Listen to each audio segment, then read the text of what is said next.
ginecologista. Eu fiz um curso de especialização pela USP em psicoterapia clínica psicanalítica. Já trabalhei em ONGs com violência doméstica voltados para criança e adolescente. Já trabalhei em projetos da Prefeitura de São Bernardo do Campo para fortalecimento da família, em ONGs também, né, em comunidades carentes. Já trabalhei também na área da saúde mental, com pacientes psiquiátricos e em consultório também. Então eu tenho um pouquinho aí de experiência em cada coisa, né? Mas o importante é a gente nunca perder o feeling, né, e a empatia em relação ao paciente que está na nossa frente, independente da área em que a gente atua. Então, nesse primeiro momento, eu vou apresentar uma parte mais teórica do que é a esclerose múltipla. Vou falar um pouquinho da multidisciplinaridade, o quanto isso é importante, o quanto é importante a gente entender o nosso paciente numa visão multidisciplinar, porque só assim a gente vai ajudar. Trabalhar isoladamente não funciona, tá? Então vamos lá.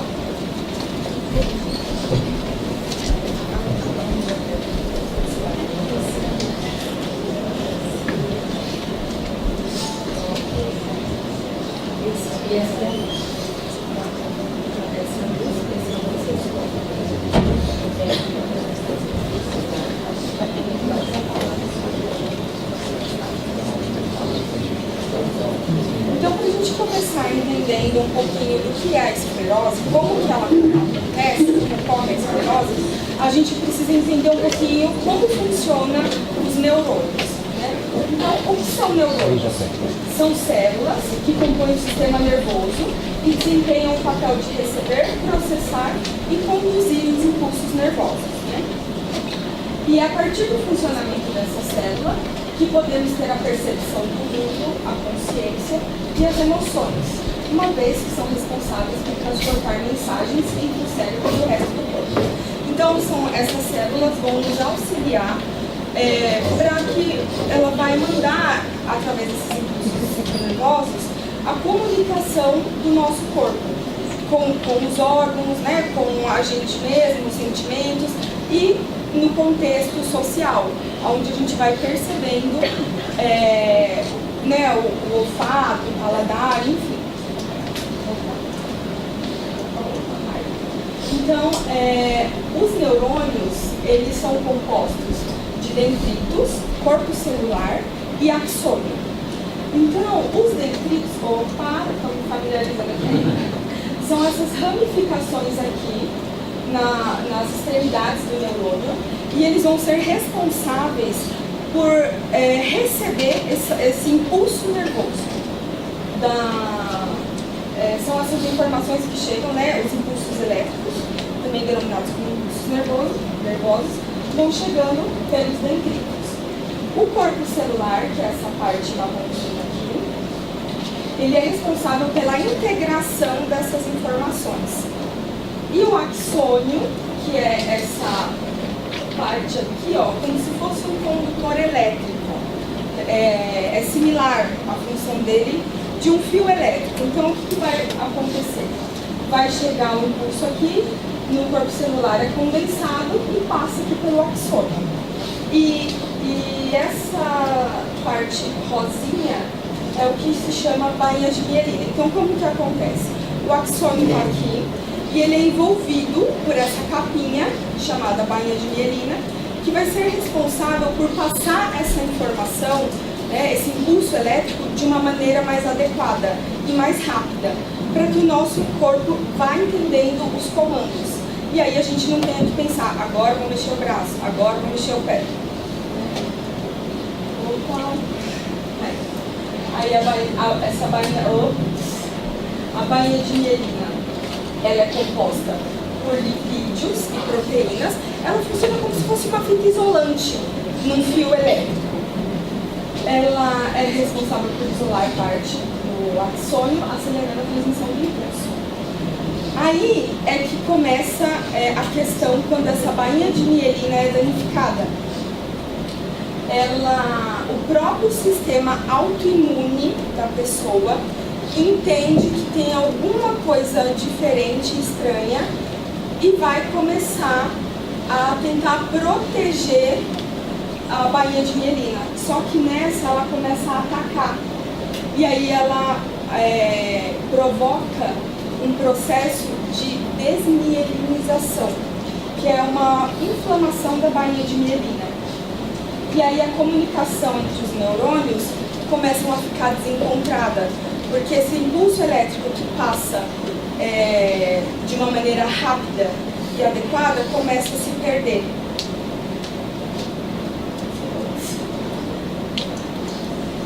Aqui está um exemplo, né? A bainha de mielina, a medula espinhal, o sistema nervoso. Aqui no final eu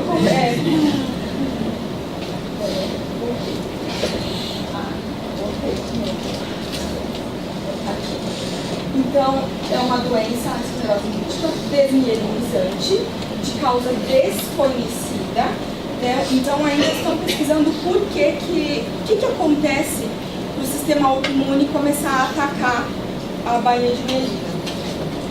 É caracterizada por uma reação inflamatória, na qual são danificadas as bainhas de mielina, que envolvem os axônios dos neurônios cerebrais e medulares, acarretando um quadro vasto de sintomas.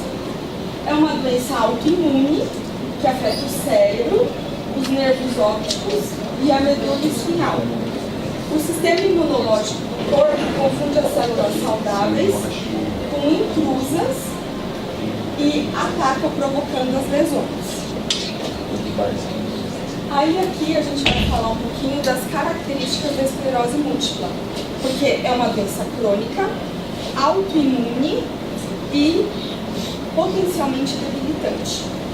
Então é muito sério, assim, quando a gente está diante de um paciente, a gente não se colocar no lugar dele. Porque na faculdade a gente aprende um monte de técnica, mas se a gente não associar a técnica à empatia e ao lado humano, isso se perde. E isso faz um diferencial absurdo com o paciente. Porque uma pessoa, né, como a Beth disse, que tem uma doença que é rara, que poucas pessoas conhecem o que é esclerose múltipla, e ainda o profissional não ter um manejo técnico e humano, fica muito complicado. Em casos graves da doença, pode ocorrer a perda da capacidade de andar e falar claramente. Em estágios iniciais, podem ser de difícil diagnóstico, uma vez que os sintomas aparecem com intervalos, podendo ficar meses ou anos sem qualquer sinal da doença.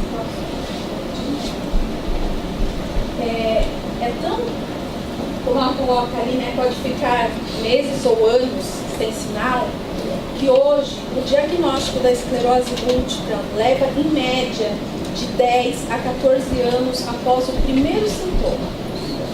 Esse paciente vai perambular por diversas especialidades, vai ser tratado com inúmeras doenças até ele encontrar um profissional que conheça a esclerose múltipla, que suspeite dela e que faça um encaminhamento adequado para a investigação. Então, e como ela disse lá, em casos graves pode ocorrer a perda da capacidade de andar, falar, de engolir, de ouvir, perde qualquer função do corpo, e às vezes várias ao mesmo tempo. E tem um aspecto dela que ainda é mais difícil, né? Quando os sintomas são invisíveis, como é o meu caso, da Vânia, da Vanessa e de tantos outros pacientes, que não demonstram. Quando você olha, não parece que tem.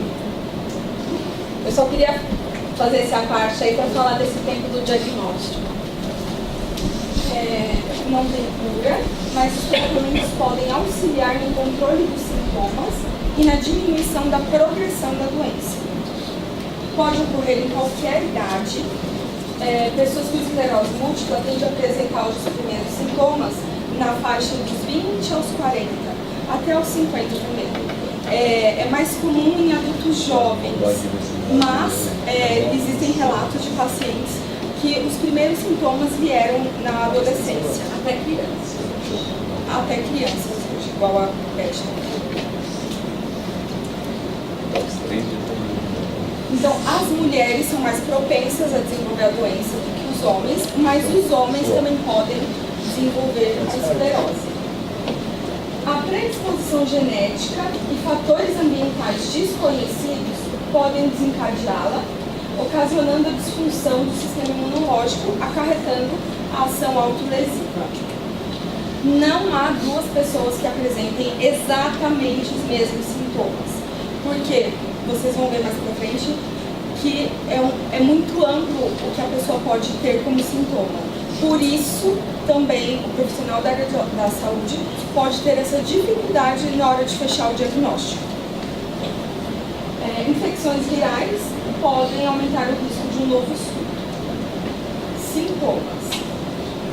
Então, dores crônicas ou agudas na parte da acuidade visual. Visão dupla, que é chamado de diplopia. Então, a pessoa olha um único objeto e vê dobrado. Tem a visão dupla. Nistagmo, que são movimentos rápidos e involuntários dos olhos. Então, o olho fica mais ou menos fazendo esse movimento, né, o tempo todo. Neurite óptica, que é visão borrada, mancha escura no centro da visão de um olho. Estocoma, que é embaçamento ou perda visual. Sensação de dor na região ocular, alteração da percepção e na identificação das cores. E também uma baixa acuidade visual, pode ser momentânea ou, dependendo do surto, isso pode ficar como sequela. Disartria, dificuldade de articular as palavras adequadamente. Fala anasalada, arrastada, espaçada ou de difícil compreensão. Disfagia, que é a dificuldade de engolir, dificuldade de deglutição. Sintomas motores, que é a perda da força muscular, dificuldade para andar e movimentar os braços e pernas, fraqueza muscular, incapacidade de mudar os movimentos rapidamente, espasmos e rigidez muscular, então, que é chamado de espacidade. Ataxia são tremores e dificuldade na coordenação dos movimentos. No trato urinário e intestinal, então a pessoa pode ter uma micção excessiva ou uma constipação intestinal ou uma retenção urinária ou incontinência também. Então você imagina um adulto jovem com o diagnóstico, né? Vamos imaginar que ele pegou um médico ótimo e foi lá diagnosticar a esclerose. Aí ele está numa balada e aí de repente ele se urina. Então, infelizmente, esse sintoma é um dos que podem acontecer. Então, imagina a vergonha. E diante de pessoas que não sabem o que é a doença. Sintomas sexuais.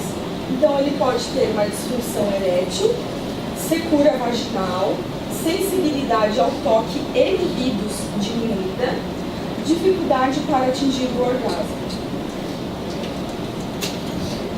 Sensorial. Parestesia, são sensações de dormência ou formigamento, aí pode ser nas mãos, nos braços, nas pernas, no rosto também. Redução da sensação de tato, então a pessoa toca um objeto e muitas vezes ela não consegue sentir o objeto. Nevralgia do trigêmeo, que é dor ou queimação na face. Fadiga, exaustão, falta de equilíbrio, fraqueza, intolerância ao calor, tontura e vertigem. É muita coisa para uma pessoa só, né, gente? É muita coisa. E é só a parte física. Sintomas psíquicos. Eu coloquei como fadiga e exaustão porque o próprio sintoma físico da fadiga e exaustão também traz uma consequência psicológica. Porque a pessoa se sente esvaída, impotente, né? Não consegue fazer nada. Quase que beira assim, um sintoma depressivo, não sendo depressão, mas pode deprimir também. Depressão, sentimentos de tristeza, alterações no humor e ansiedade. Cognitivos, problemas de memória, de atenção, de incapacidade de julgamentos diminuída, lentificação do processamento de informação e privação do sono. Essa privação do sono, ela também pode ocorrer pelo aumento da ansiedade. Então, imagina um paciente que tem a esclerose, porque não a esclerose ela é uma doença imprevisível. Então, agora ele está bem dali a 5 minutos, a gente não tem a previsibilidade se ele vai ter um surto ou não, qual sintoma ele vai ter, vai deixar sequela, não vai. Formas de evolução da esclerose múltipla. Então, existe a recorrente recente, que são sintomas individualizados, que podem ou não deixar sequelas. O período de duração dos sintomas varia em dias ou semanas, e a recuperação pode ser total ou parcial, seguido de um período de remissão. Secundariamente progressiva. Ocorre após anos da doença remitente recorrente, com a evolução e piora do quadro, sem remissão ao intervalos. Então, é como se a doença fosse progredindo. Progressiva primária. A doença se apresenta desde o início com progressão dos comprometimentos e pequenas estabilizações em períodos de melhora.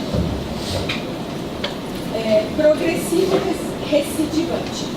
Apresenta progressão clara de incapacidade desde a manifestação da doença, que poderá ou não apresentar uma recuperação após um episódio agudo. Diagnóstico. Então, lá no CID, que é um catálogo de classificação das doenças, a esclerose múltipla, ela recebe lá o nome de G35. Então, tem lá, né, na Classificação Internacional das Doenças, o nome da doença e as características dos sintomas e como o médico chegar a uma definição de sintoma. Sintoma não, da doença. Diagnosticar a doença precocemente faz toda a diferença. Quanto mais cedo o tratamento é iniciado, maior é a chance de reduzir o número de surtos e maior é a chance de reduzir a progressão da doença também. O diagnóstico é clínico, com base no histórico do paciente, de queixas passadas e presentes, na avaliação dos sintomas percebidos e relatados pelo paciente e na presença de sinais neurológicos detectados durante o exame. Então, o diagnóstico de esclerose não é igual o diagnóstico, por exemplo, não é igual um exame que se faz para teste de gravidez. Então, a pessoa vai lá, faz o teste, deu positivo ou negativo. Não é assim. Então, o médico precisa de ter maior número de dados a partir do relato, a partir de exames, para descartar ou confirmar a possibilidade da esclerose, já que ela é uma doença com vários sintomas e existem outras doenças que podem ter sintomas parecidos. Então, ele pede geralmente ressonância magnética, potenciais evocados, que são o conjunto de testes neurológicos do sistema nervoso que avalia as vias nervosas. A coleta do líquor, que é feito aqui na medula, na coluna lombar, desculpa, e eles fazem a coleta do líquido encefalorraquidiano, que é extraído da coluna lombar, e vai ajudar a reforçar o diagnóstico. Porque o objetivo desse exame é constatar a presença de anticorpos anormais no líquor. E exames de sangue para excluir outras enfermidades. Aí está agora o tipo de tratamento, né? Então, o médico, ele vai trabalhar a partir, ele vai indicar um tratamento medicamentoso. Só que na esclerose, a gente tem que trabalhar a multidisciplinaridade. Para todas as profissões, eu coloquei algumas aqui. Quais seriam os objetivos? A grosso modo, o objetivo geral seria trabalhar a qualidade de vida desse paciente.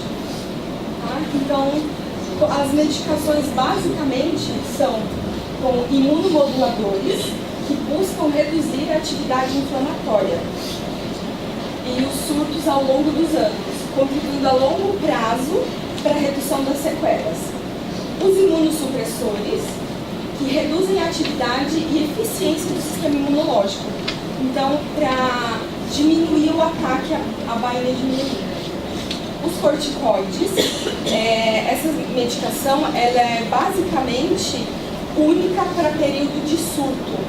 Então, a pessoa está em surto, né, vai ao médico e ele entende que o corticoide é o melhor, porque ele é de uso endovenoso e proporciona a recuperação mais rápida.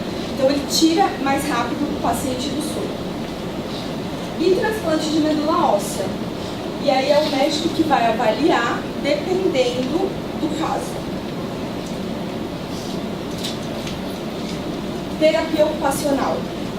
A terapia ocupacional ela vai auxiliar o paciente a desenvolver capacidades e fazer adaptações individuais que promovam a independência funcional da vida diária do indivíduo. Por quê? Se ele vai ter comprometimento na fala, no andar, né, às vezes na motricidade, fica muito complicado. Porque uma pessoa que está aí, né, muito jovem e recebe o diagnóstico de uma doença incapacitante, e ele pode vir a ficar incapaz ou não, precisa ser trabalhado esses aspectos, né? Desenvolver essas capacidades. A fonoaudiologia, que vai auxiliar naquele processo de identificação da fala, de dificuldades na fala. Por quê? A pessoa, por vergonha, pode começar a se isolar socialmente e não sair porque é um sintoma que está muito visível. E o que o outro vai pensar de mim se eu não falo da maneira como eu falava antes? Nutrição. O objetivo é fazer uma intervenção nutricional com alimentos anti-inflamatórios e suplementos dietéticos que podem aliviar os possíveis sintomas colaterais dos medicamentos e sintomas da fadiga crônica. E existem um cardápio alimentar que a nutricionista pode fazer também com alimentos anti-inflamatórios para ajudar também o sistema imunológico. A fisioterapia. Orientar as possíveis mudanças no estilo de vida do paciente, auxiliando no processo de independência funcional, com segurança dentro de casa e na comunidade. Educação física, proporcionar com a atividade física o combate à fadiga, ao déficit de equilíbrio, coordenação motora e muscular, promover refinamento do controle neuromuscular, consciência corporal, ritmo, força, enfim. Psicologia e psicoterapia de apoio. Qual é o objetivo? Como essa doença é muito incapaz, pode ser, porque na esclerose múltipla tudo pode ser. Então pode ser que a pessoa tenha um surto, pode ser que não. Pode ser que ela fique com sintomas incapacitantes, pode ser que não. Pode ser que ela tenha sequela. Então, imagina você acordar com uma doença que pode ser. É muito imprevisível. Então, o paciente, ele vai se projetar sempre no futuro. Então, será que amanhã eu vou andar? Será que amanhã eu estou falando direito? Então, o que a gente costuma dizer que a gente acorda e faz um check-up todo dia. Então, a gente acorda, check-up não, check-out. A gente acorda e verifica antes de levantar se a perna está mexendo. Aí a gente fala, oi, a pessoa, a gente está ouvindo e a voz está saindo. A gente olha para ver se a gente está enxergando. Porque você pode dormir e deitar bem e acordar com um surto e não conseguir, não ter força para levantar, as pernas podem ter perdido a força e você não conseguir ficar em pé. Pode ter um surto visual e você não está enxergando. Então, isso é um fator, como ela está dizendo, que pode ser. Então, a gente tem sempre A gente ouve muito, às vezes a pessoa vai atravessar a rua atropelada por um caminhão e fica paraplégico. Mas a gente tem um pisca-alerta sempre falando, olha, pode acontecer. Então, por mais que a gente não queira viver um dia de cada vez, é muito difícil manter esses pensamentos à distância, sabe, no olho. A gente está sempre um dia depois, ou às vezes meses, porque a gente fez uma enquete, né? E qual é o seu maior medo com relação à esclerose múltipla? E é a dependência. É você ficar dependente. E é auxiliar exatamente o paciente nisso, no aqui e agora. Então, vamos pensar no hoje. O que a gente consegue hoje? O que é possível de se fazer hoje? Então, é fazer esse treino de trazer o paciente todo momento para o aqui e agora. Grupo de apoio. O grupo de apoio ele é muito importante, porque ele vai levar informação para o paciente, além do paciente se sentir acolhido, porque como quase ninguém conhece a doença, ele se sente isolado no mundo, ele se sente sozinho.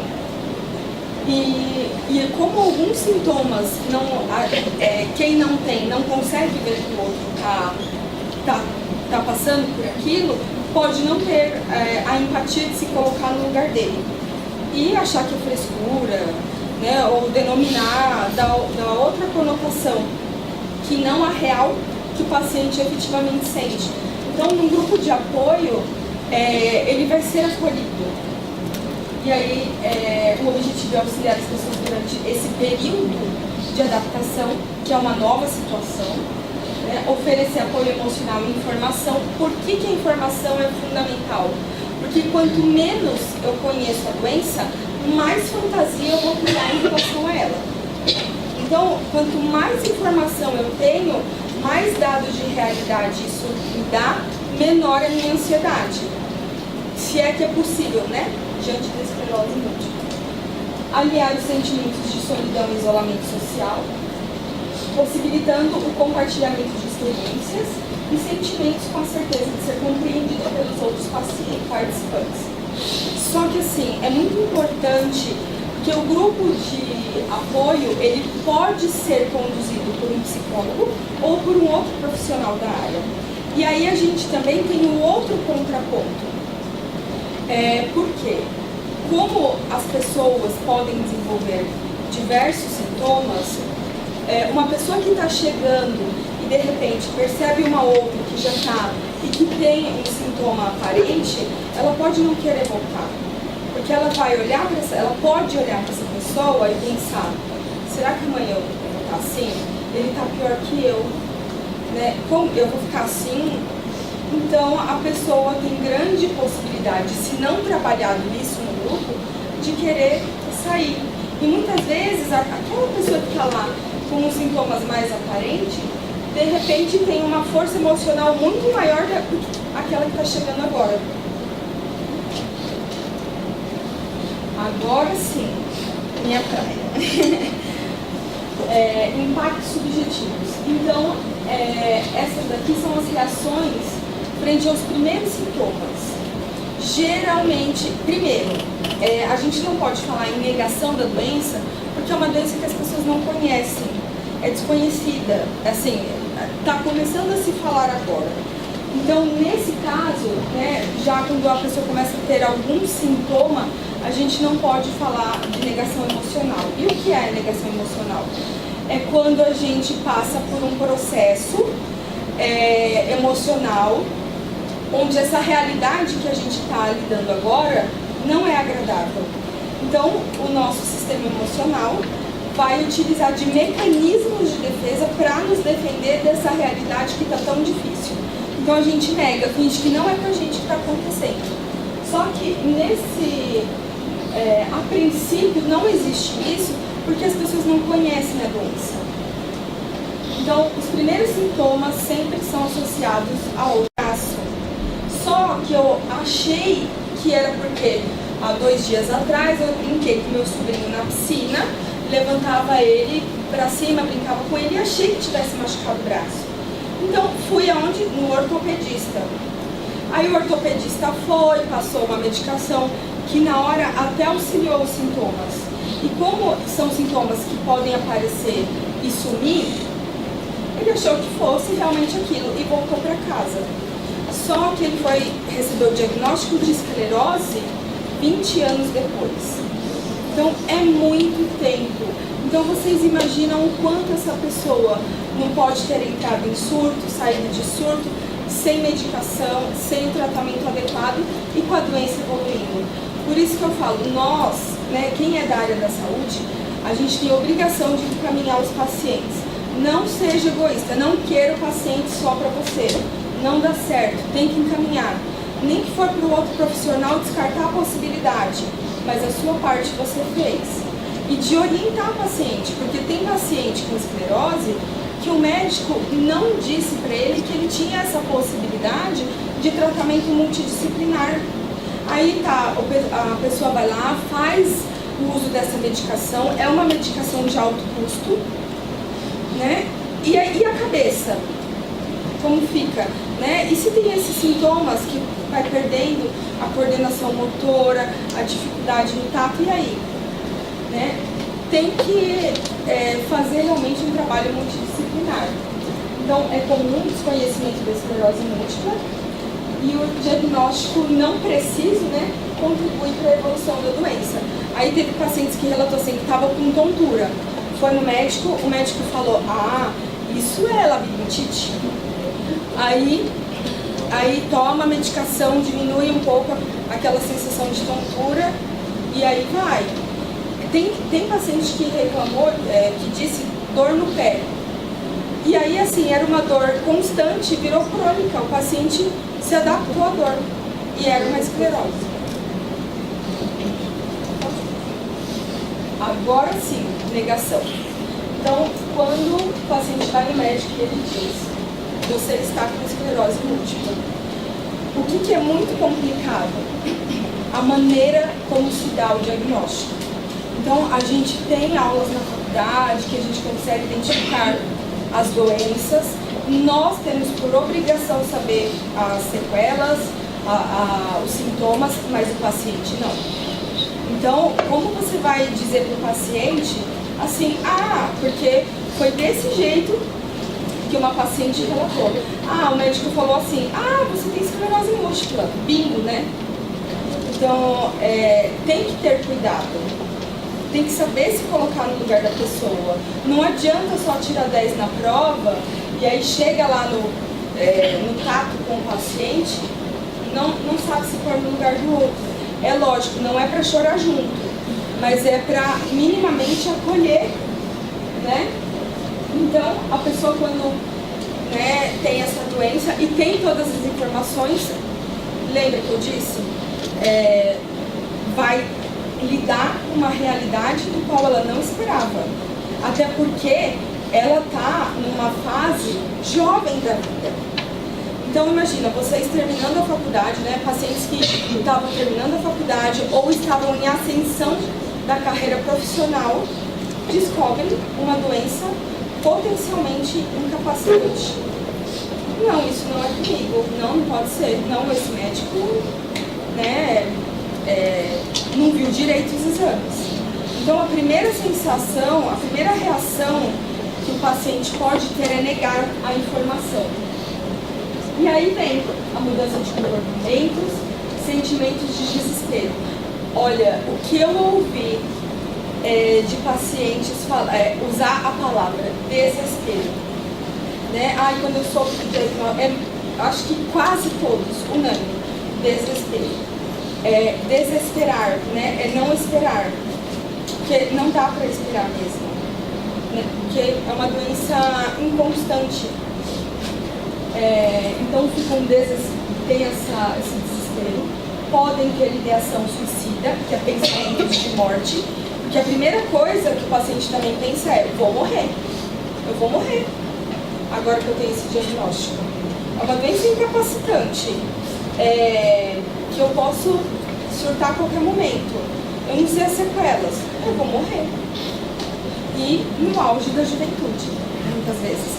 Ou numa fase em que você está muito produtivo na vida. Teve pacientes que falaram sentimentos de menos-valia e medo da morte também. Vou morrer agora.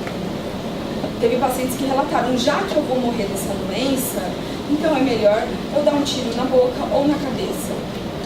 Porque eu vou morrer mesmo, pelo menos eu não vou sofrer. Então, olha a carga emocional que isso traz. Tristeza, ansiedade, depressão e raiva. E perda.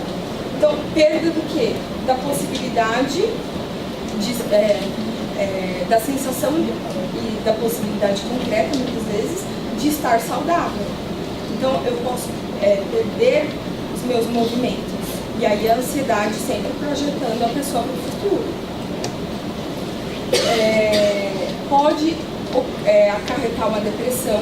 E tem muitos pacientes que relatam que às vezes ficam tão ansiosos ou para uma perícia, ou para algum evento, seja ele qual for, que começam a ter sintomas muito parecidos com o do surto e às vezes é só ansiedade. Sentimentos de exclusão social, incompreensão diante dos sintomas que muitas vezes não são aparentes.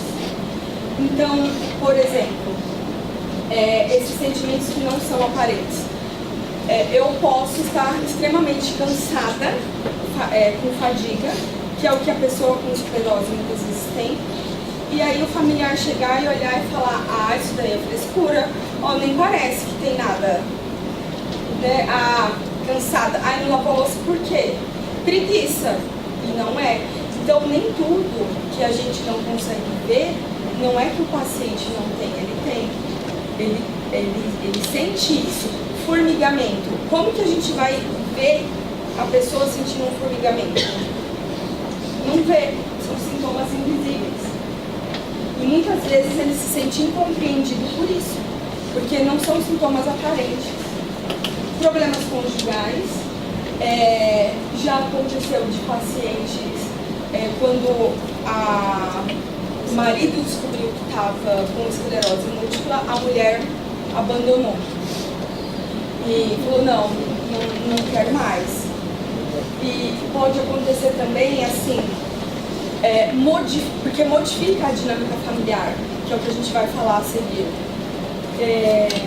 Tem uma paciente que casou, ela estava noiva, e aí recebeu o diagnóstico de esclerose. E aí ela chegou pro noivo e falou, olha, é melhor a gente terminar, porque agora eu tenho esclerose, isso é uma doença que é minha, não é sua, você não tem que me carregar. Ele falou, não, eu tô com você até o fim. Eles casaram, tiveram filhos. Só que o que acontece? Ela tem perda de memória, ela tem alguns sintomas que já são sequelas. Então ela tem perda de memória, ela desenvolveu um transtorno de ansiedade e ela não tem como cuidar do filho dela sozinha. Ela precisa do auxílio da sogra. E aí o que acontece? O marido precisa cuidar do filho e dela. Então ela começa a não se sentir num papel de mulher. Ela começa a se sentir num papel de filha mais velha, que não tem nem condições de cuidar do filho. E ela começa a se sentir negligente diante dessa criança. E na verdade não é negligência, é uma condição que ela está. E ela relata também que uma vez o filho dela pediu leite. E ela, assim, ela é bem esquecida. Ela foi lá, encheu a mamadeira de água e deu pra ele. Aí ele tomou. Aí quando ela olhou, faltava um tanto assim pra terminar a mamadeira, que ela se deu conta que era água. E ela se sentiu super mal, achando que ela era negligente, que ela não tinha cuidado do filho dela, e não era isso. Então, na psicoterapia, a gente tem que trabalhar isso. Que não era um desleixo dela, mas sim uma condição. E até auxiliar, né, o paciente também a resgatar esse casamento. Né? É uma condição que ela tem naquele momento, mas o que ela pode fazer? Então, para tornar o momento com o marido mais prazeroso. Insegurança quanto ao desempenho profissional e a dúvida de comentar ou não, ou manter segredo, né, no trabalho. Por quê? Existe uma preocupação do o que o outro vai pensar de mim. Agora que eu estou num crescimento profissional, eu vou dizer que eu posso não ter mais capacidade para fazer as coisas? Como que o outro vai me perceber? Né? Vai achar que é relaxo? Vai achar que eu estou fazendo o corpo mole? Já que alguns sintomas não são visíveis?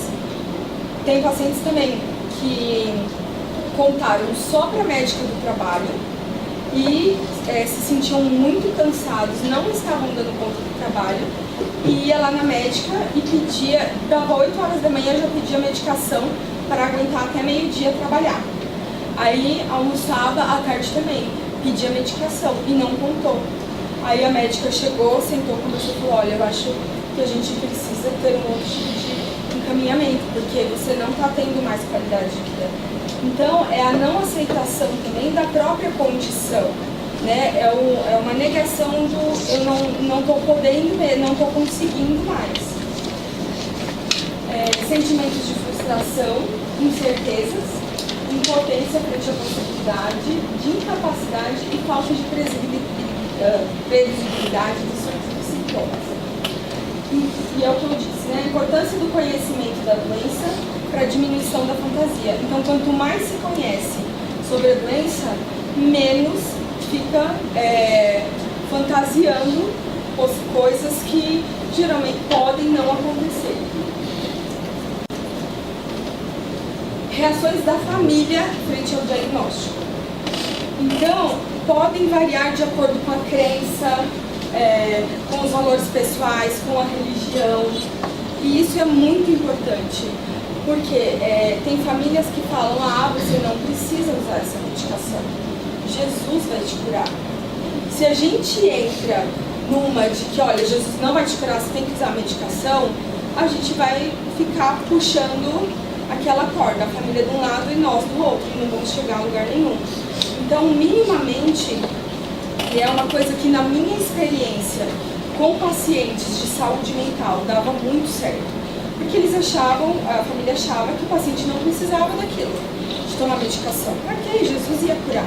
Então, você tem que fazer um trabalho de sensibilização e dizer: olha, Jesus pode ajudar, mas se ele tomar o remédio, porque se ele tomar o remédio, ele vai conseguir estabilizar minimamente a doença para conseguir ir na igreja e para conseguir fazer as outras coisas, para ter uma rotina adequada.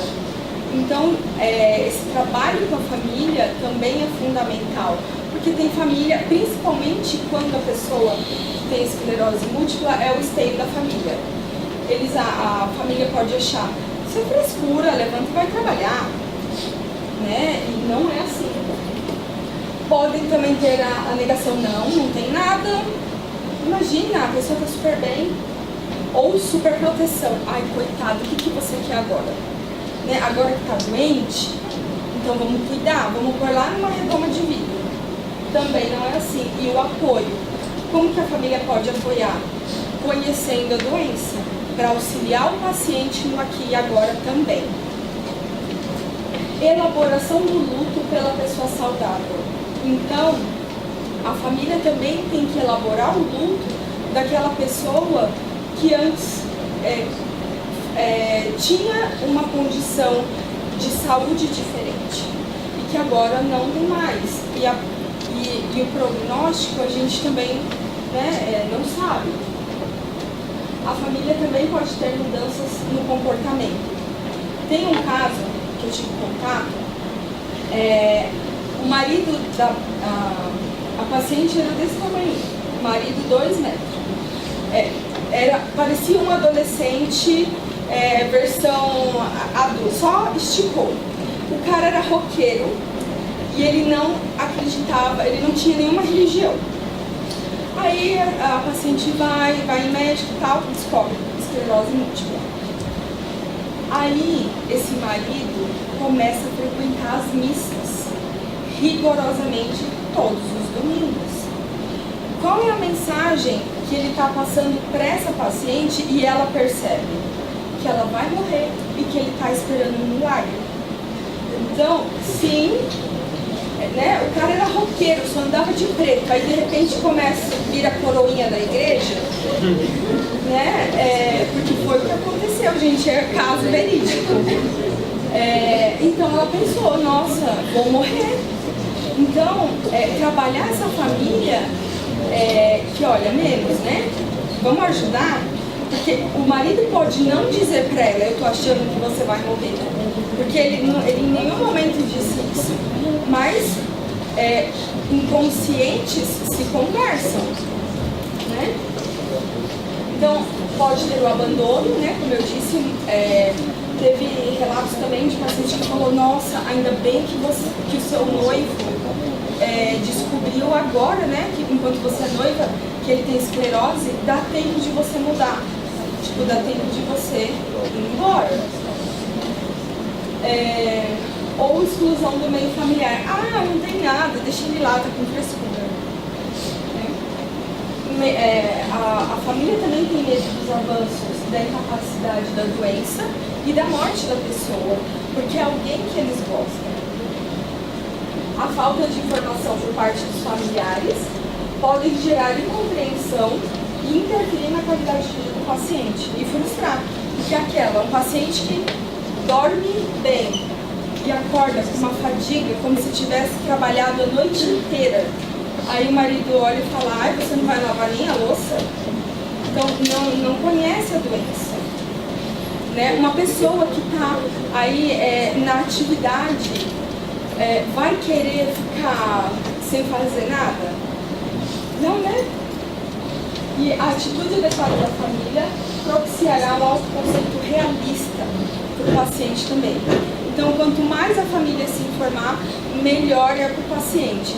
Também é muito importante que a família receba um tratamento psicológico, ou um acompanhamento, melhor dizendo, psicológico, para saber lidar com essas situações novas. Né? Porque de roqueiro virar coroinha da igreja,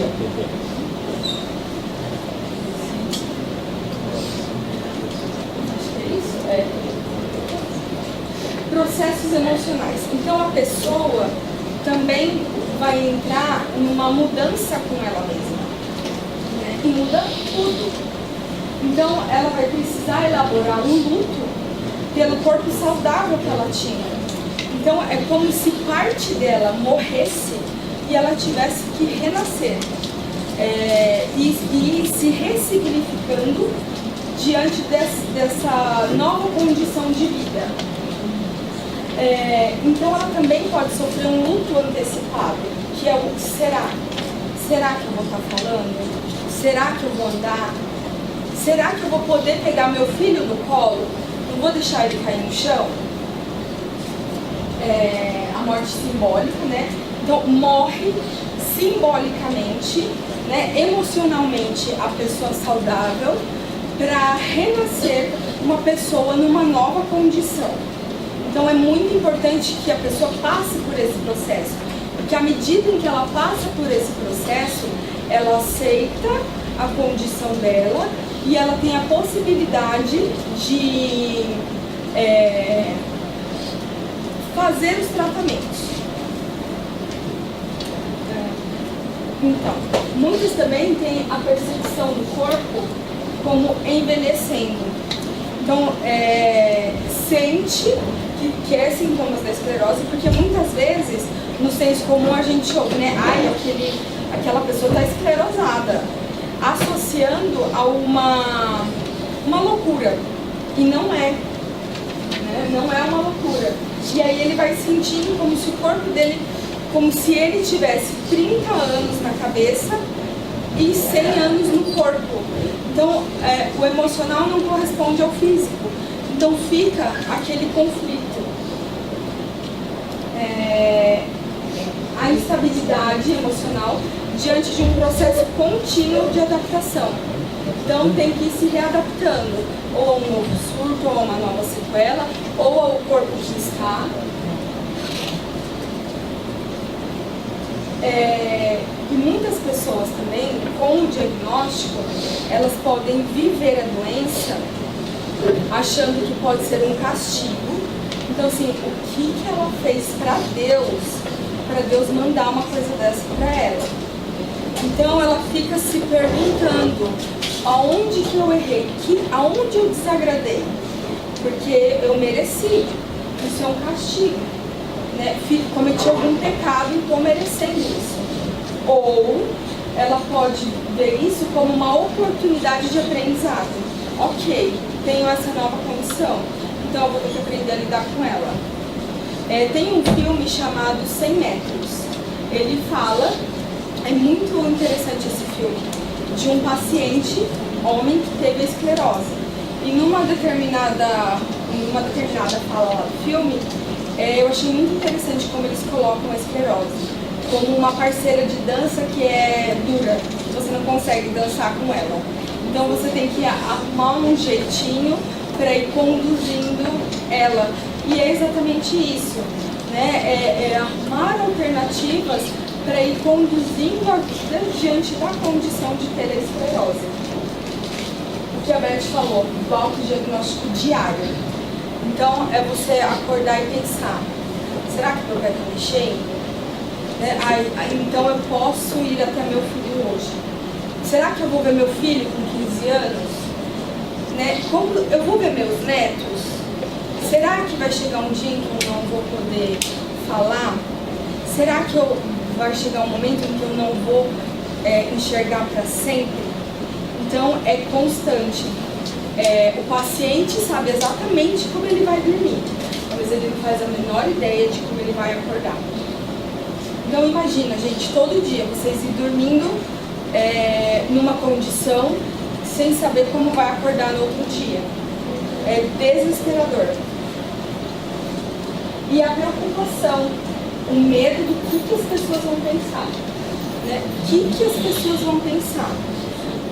Se eu demorar no banheiro, porque às vezes a pessoa relata que tem muita vontade de fazer xixi, chega na hora não sai.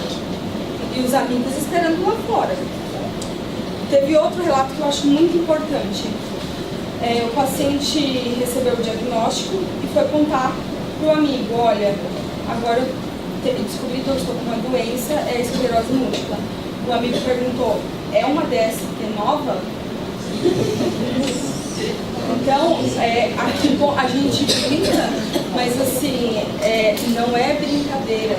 As pessoas estão achando que esclerose é doença sexualmente transmissível. Isso é muito sério.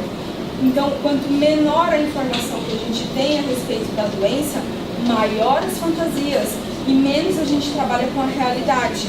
E menos a gente vai poder auxiliar, né, alguém que tenha o contato com a gente, que tenha a doença, ou o nosso paciente. Karina, quando eu tive o diagnóstico, a minha cunhada me ligou e falou assim pra mim, você ainda está reconhecendo as pessoas? Aí eu falei, estou, por quê?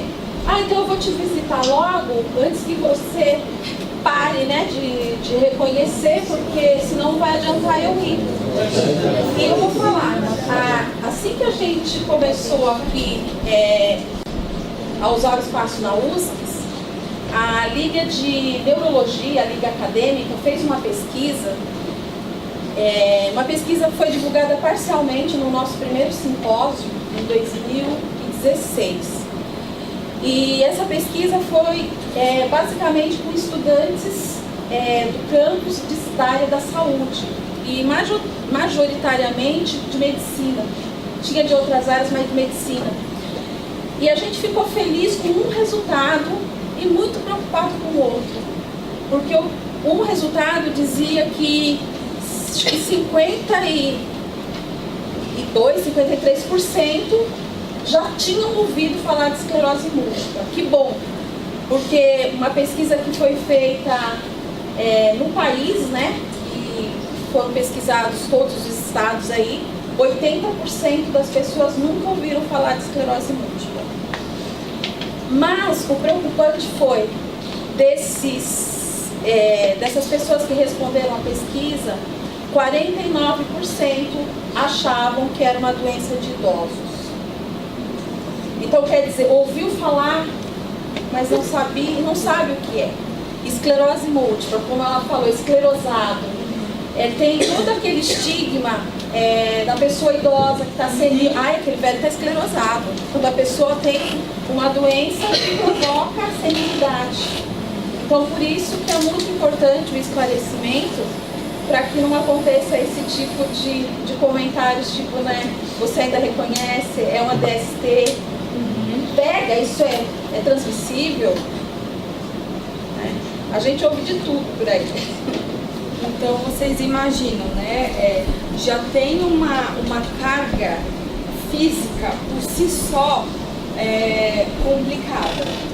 Já tem os aspectos emocionais que a própria pessoa vivencia. E aí tem que ficar ouvindo esse tipo de comentário das pessoas, né? Tem gente que perde ótimas oportunidades de ficarem quietas.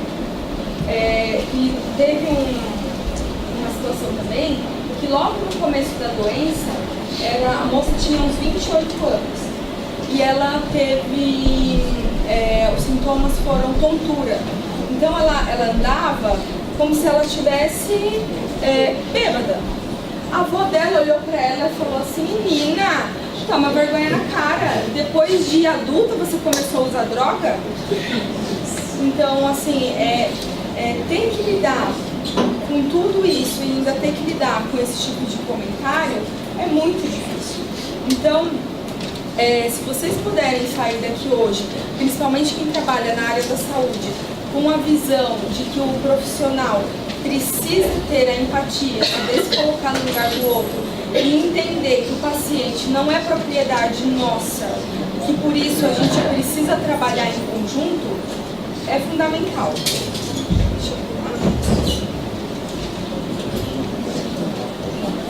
Aqui estão as referências bibliográficas e o meu contato. Vejo, não pode, né?